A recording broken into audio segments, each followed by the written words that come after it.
प्रिय विद्यार्थियों, मैं Sonkiya madam Christ Church convent school Gadarwara digital class में आपका स्वागत है।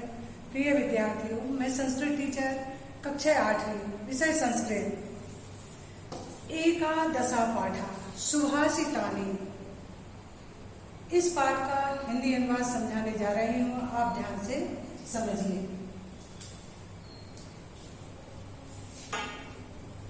देखिए, आप इसकी हिंदी समझिए।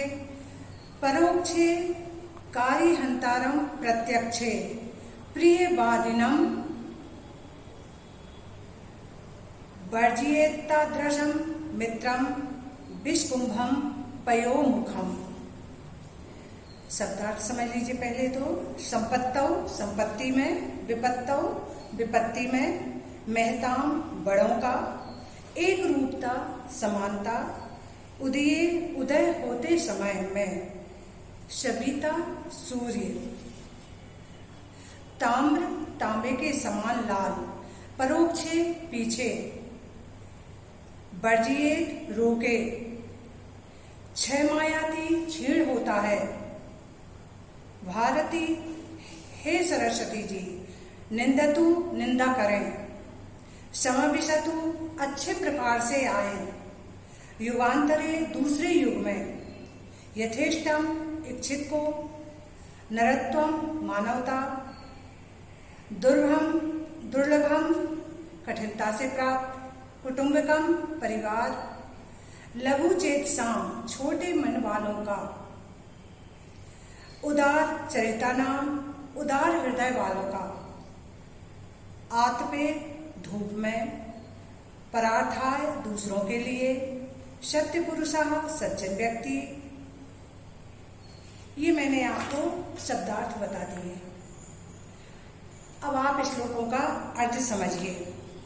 देखिए, परोक्षे कार्यहंतारम प्रत्यक्षे प्रियवादिनम वर्जयेत्तादृशं मित्रं विष्कुंभम पयोमुखम। अप्रत्यक्ष में कार्य बिगाड़ने वाले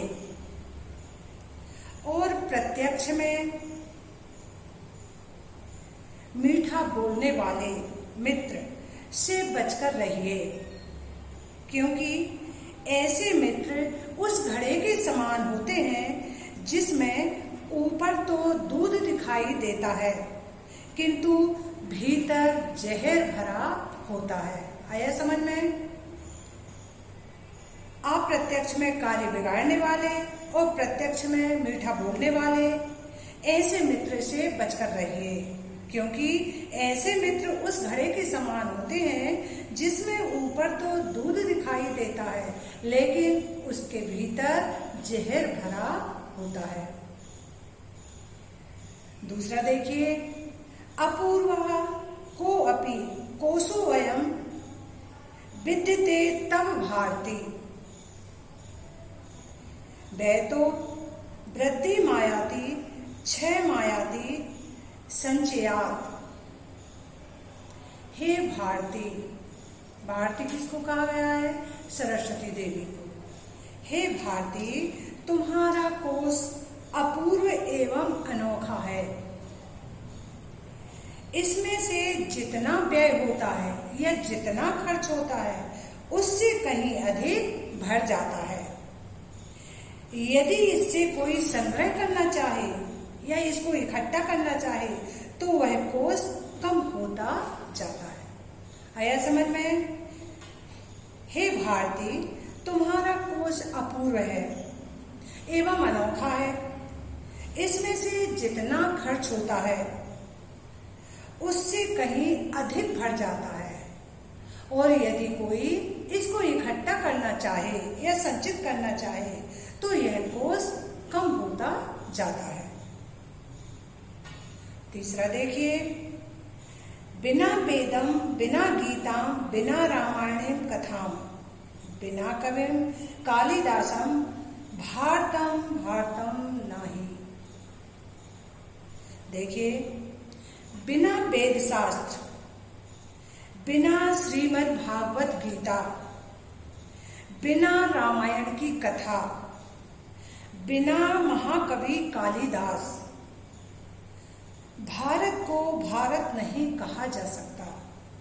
अर्थात इनके बिना भारत का महत्व अधूरा है या महात्म्य अधूरा है, अपूर्ण है। देखिए, बिना वेद शास्त्र, बिना श्रीमद् भागवत गीता, बिना रामायण की कथा, बिना महाकवि कालिदास, इनके बिना भारत को भारत नहीं कहा जा सकता। अर्थात इनके बिना भारत का महत्व अधूरा है। चौथा नंबर देखिए, उदये सविता ताम्र स्त्राम एवास्तमेति च संपितौ च विपत्तौ च महतामेक रूपता। उदय होते समय सूर्य लालिमा युक्त रहता है।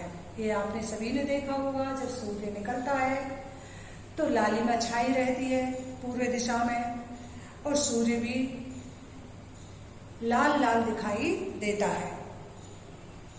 और अस्त होते समय भी लालिमा युक्त ही रहता है। उदय होते समय और अस्त होते समय एक समान दिखाई देता है। इसी प्रकार महापुरुष भी संपत्ति या सुख और विपत्ति या दुख में समता या समान भाव से रहते हैं। आया समझ में कि नहीं? सूर्य उदय होते समय एवं अस्त होते समय लालिमा युक्त रहता है। इसी प्रकार महापुरुष भी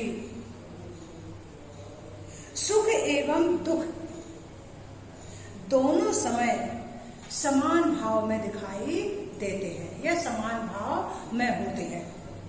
अब पांचवा नंबर का देखिए, उद्यमम साहसम धैर्यम बुद्धि शक्ति पराक्रमः षडेते यत्र वर्तन्ते तत्र देवा सहायकः। उद्यम, साह, धैर्य, बुद्धि, शक्ति और पराक्रम। देखिए पूरे दिए हैं इसमें, उद्यम, साहस, धैर्य, बुद्धि, शक्ति और पराक्रम। ये 6 जहां उपस्थित हों वहां भाग्य भी सहायक सिद्ध होता है। आया समझ में?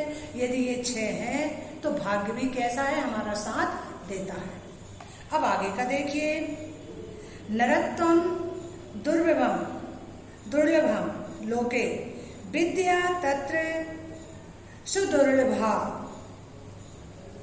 कवित्वम दुर्बलम तत्र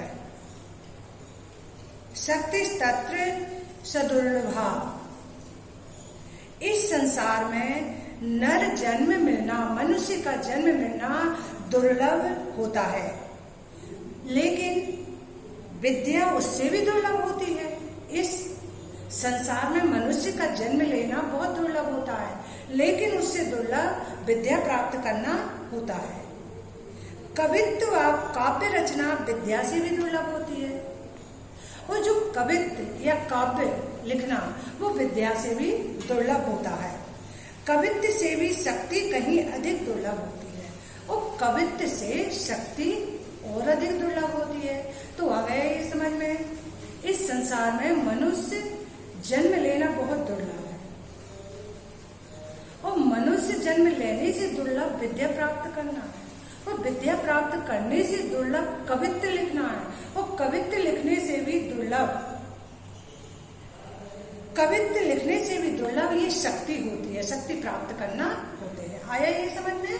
बहुत अच्छा है ये। अब देखिए 7वां, अयम निजः परो वेति गणना लघु चेत साम उदार चरिता नाम तो वसुधैव कुटुंबकम। यह मेरा है वह तेरा है, यह मेरा है वह तेरा है। इस प्रकार तेरा मेरा संकुचित दृष्टिकोण वाले लोग करते हैं। यह मेरा है वह तेरा है, ऐसा कम बुद्धि वाले लोग करते हैं। उदार हृदय वालों के लिए तो यह संपूर्ण पृथ्वी मंडलीय अपने कुटुंब के समान है। जो जिसका हृदय उदार है उसके लिए यह पूरी पृथ्वी एक कुटुंब के समान है। आया समझ में? यह मेरा है वह तेरा है, ऐसे विचार तो कम बुद्धि वाले लोग ही करते हैं, लेकिन उदार हृदय वाले लोगों के लिए यह संपूर्ण पृथ्वी एक परिवार के समान होती है। आगे का देखिए, छाया मनस्य कुर्वन्ति तिष्ठन्ति स्वयमात्पे फलान्यपि परार्थावय वृक्षा सत्पुरुषा इव।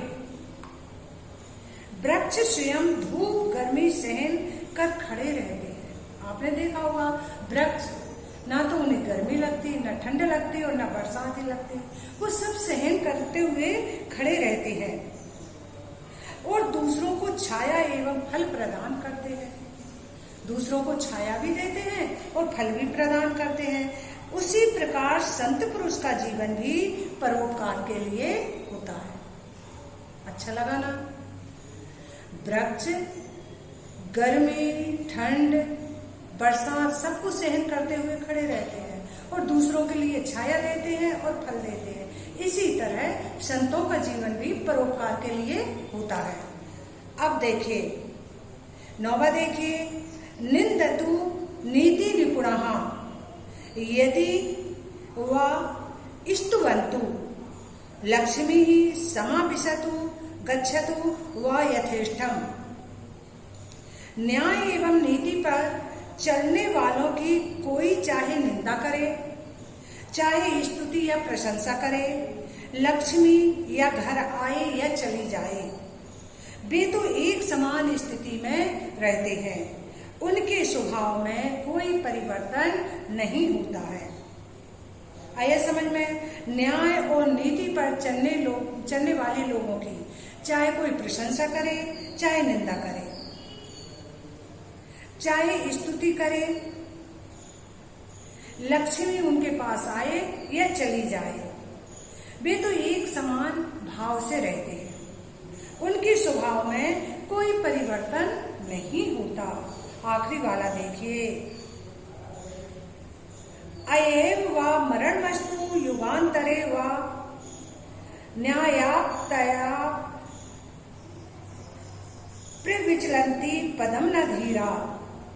धैर्यवान या उदात्त चरित वाले पुरुष का चाहे आज मरण हो जाए, चाहे युगों के बाद मरण हो, वे कभी भी न्याय के मार्ग से विचलित नहीं होते हैं। आया समझ में? धैर्यवान या उदात्त चरित्र वाले लोगों का या पुरुष का चाहे अभी मरण हो जाए, चाहे बहुत समय के बाद उनका मरण हो, परंतु वे न्याय के मार्ग से कभी विचलित नहीं होते हैं। तो बेटा मैंने आपको इस पाठ का हिंदी अनुवाद बता दिया है, आपको समझ में आ गया होगा। धन्यवाद।